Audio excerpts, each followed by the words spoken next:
quick, about 10 more minutes, y'all. Just want to hit a couple scripts. I'm going to write the rest of the So, y'all, we have to understand that. What you got, bro? Quick finish for what you said, the second Ezra chapter 7, verse 56. It say, for while we live and commit iniquity, right, we consider not that we should begin to suffer for it after death. Oh. Then answered he me and said, this is the condition of the battle which men that is born upon the earth shall fight. That if he be overcome, he shall suffer as thou hast said. But if he get the victory, he shall receive the things that I have said. For this is the life whereof Moses spake unto the people while he lived, saying, choose thee life, that thou may live. Right. What is that again? That second Ezra chapter 7, verse 56 through 59. Y'all, we're going to roll a little bit. Let's hit right in Judges chapter 11, y'all. I just want to read some things concerning people looking down on other people because of shortcomings. No, Most High used everybody, don't care what your life was. This is what he means when he say, come to me as you are. If you a sinner, if you got dope problems, you got man problems, you got woman problems, you got bill problems, come to me and we got a solution. We're going to put something on your mind. Some sanctification that's going to teach you how to deal with your shortcomings. You can't come into the kingdom whining and crying. You been saving up for that? Let's read.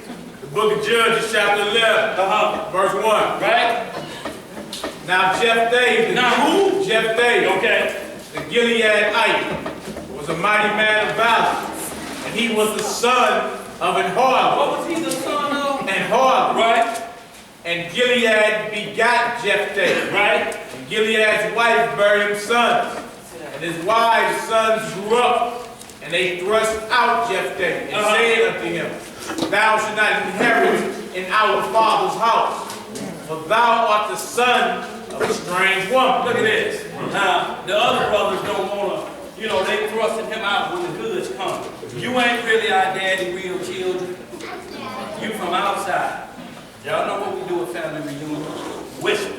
It made his inside children. Them the outside ones. He had that baby with that loose one. The same thing Saul screamed on his own son Jonathan about because he loved David. The next heir of the throne of Israel, he cussed his son out. He said, you from your mama was up. That's why you act like that. Don't you know you ain't gonna sit on the throne as long as David is alive? That's because your mama was up. They call it stepbrother and stepsister nowadays. Yeah. Let's read some more. So quick to talk. That's right. All right, verse 3. Then Jephthah fled from his brethren and dwelt in the land of Tob, where were gathered vain men to Jephthah, and went out with him. And it came to pass in process of time, the children of Ammon made war against Israel. And it was so that when the children of Ammon made war against Israel, the elders of Gilead went to fetch Jephthah out of the land of Tob. Now look, here they going looking for him now. The hard boy. Because he was a mighty man. Picture it like this. LeBron James' mama is a crack addict that everybody knew about beforehand. But she's got this man child. But this boy over here may have been raised with mother, father, went to the finest school. But he can't perform on a court like this. So he can't perform in a court of war for Israel on the level like this. And they first thrust him out. Come on, man, come on with that, man. You'll lose mama. Let's read some more. Verse 7. And Jephthah. And Jephthah said unto the elders of Gilead, did not ye hate me? Did not you what? Hate me. And expel me out of my father's house. Y'all see, they say y'all talked about me and expelled me. Get on out of here and laugh.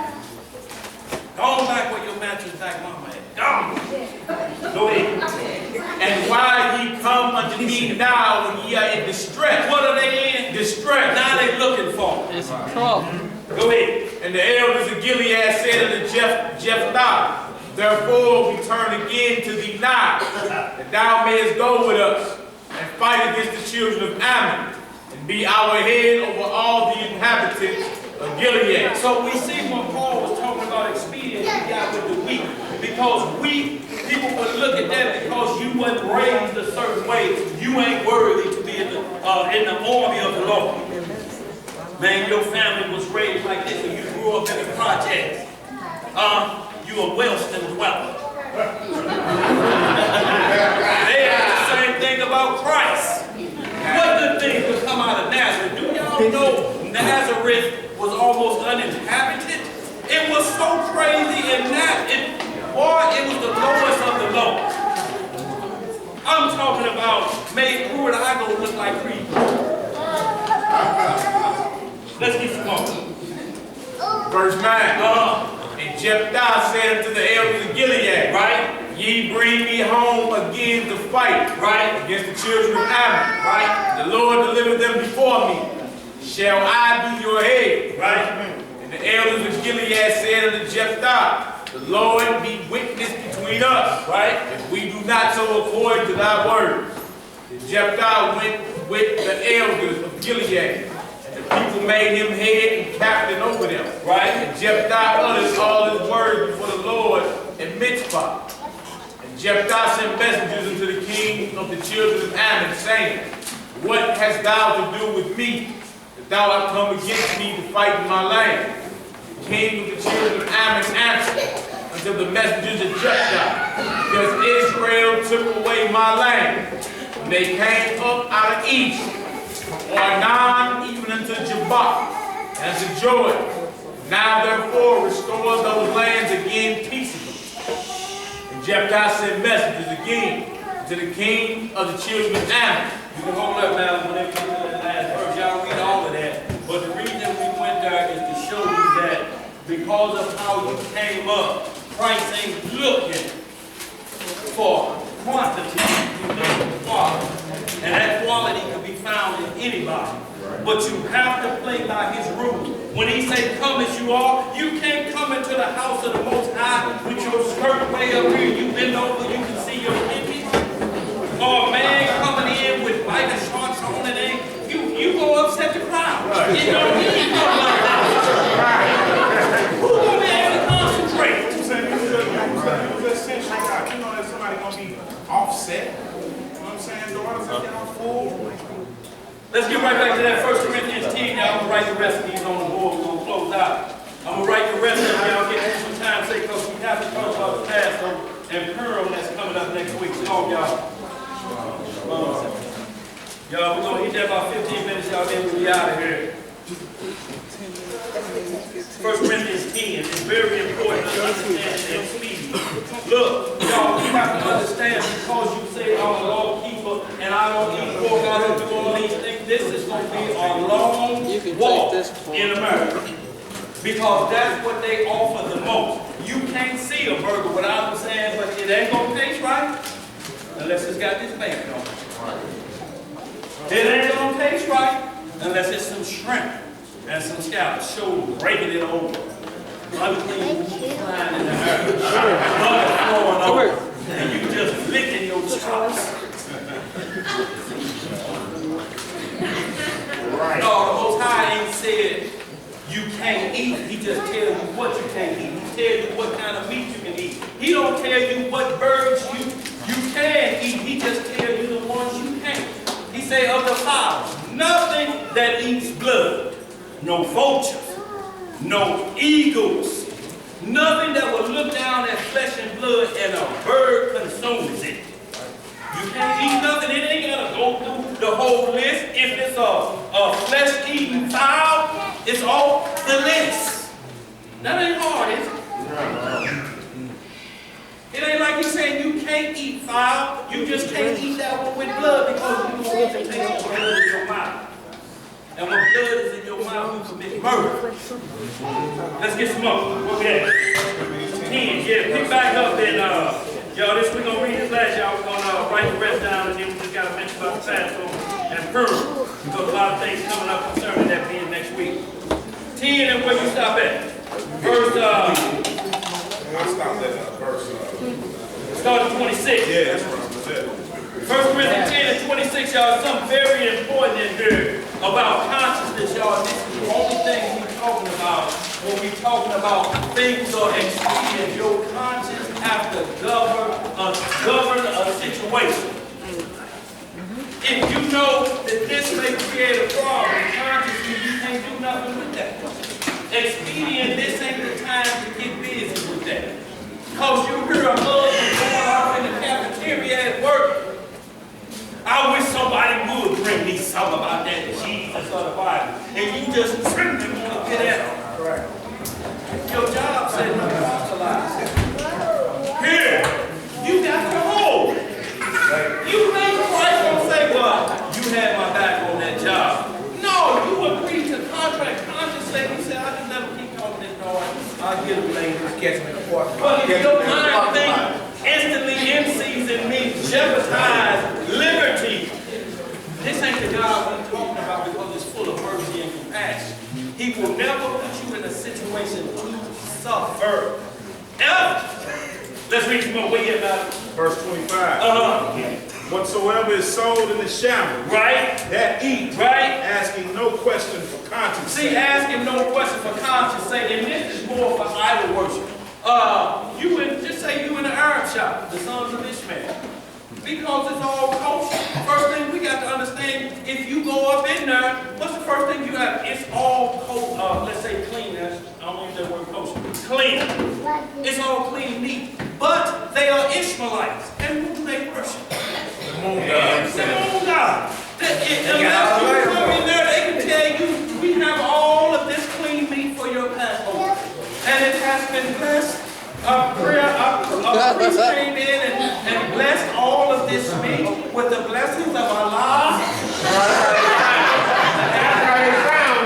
If they tell you that, you have to turn around and walk out. I don't care if it's clean meat. Because they told you who be sacrificing to devil. But if you go into that meat market, you got lamb in here, lamb right over here. Thank you, Israel. Give me a shoulder of that. For conscience sake, you can't go in there thinking it's been sacrificed to idols. Or don't go in there. Yeah, that's right. Why you wasting your, what you gonna do in there? Go in there to argue? Right. This ain't y'all been pulling no moon god tricks over here. That's it. No, we haven't. No, we haven't. You can't, that's what the script says, don't worry. Because everything is separated. Every store you go to, even when they do Halloween or something, they say, here's all the Halloween candy. They got Snickers with a goblet on it, and Snickers with a bag that don't. Yes. Just go get the bag over here. But do not go into Snooks until Halloween is over. Do you not go to work because it's a Christmas tree there? What you think? Sparks go fly over there, set your rear end on fire. Right. If you give it that power, it will. You have to walk right past. And when they ask you about it, you're like, no, I follow the laws and faith of Christ. And it does not permit me to partake in this celebration. I do the feast of dedication around this time. That's all it is. But these things ain't going away because you just found out about Christmas and Jeremiah 10. You think the world gonna stop? You think Wolf Blitz's forehead gonna be written up here and news out of St. Louis? They won't have discovered Jeremiah 10. Right. No. Let's read some more. We gotta get out of here. Go ahead. Verse 26.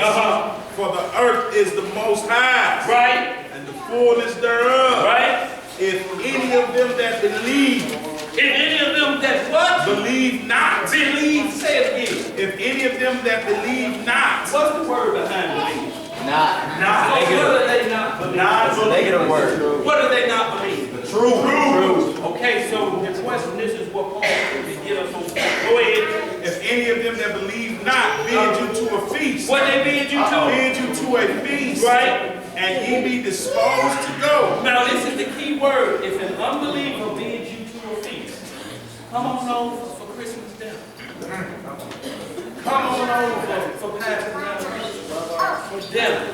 They bid you to a feast. And this is talking about unbelievers. They don't believe in the law of the Most High. This is what it's saying. An unbeliever will not keep the law of God. Either they say they're done away with, or we can do whatever we want to do.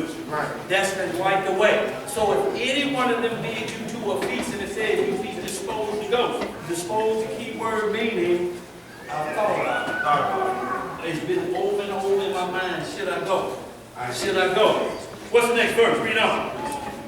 Whatsoever is set before you, eat, asking no question for conscience sake. See, now this is what Paul is saying. He told you to eat swine. He's telling you, he's already started off. If one does not believe, why are you going to the feast first off? What is your whole mission to go? Have you heard that birth is going to be there? I ain't going to eat.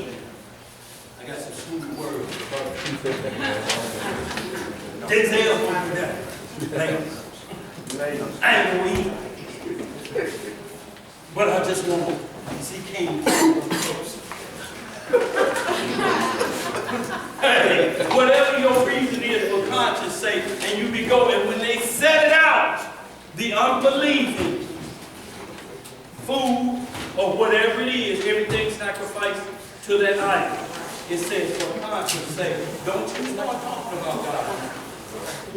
Eat what's in front of you, because you didn't come here to break on my law, because you already had the option to know that there's unbelievers in there. What are you going to do? Well, what we do, go, guzzling down, eating everything, consuming. And they told you it is to the devil. This is the key, y'all. And then when your conscience starts playing tricks on you, because they take pictures of you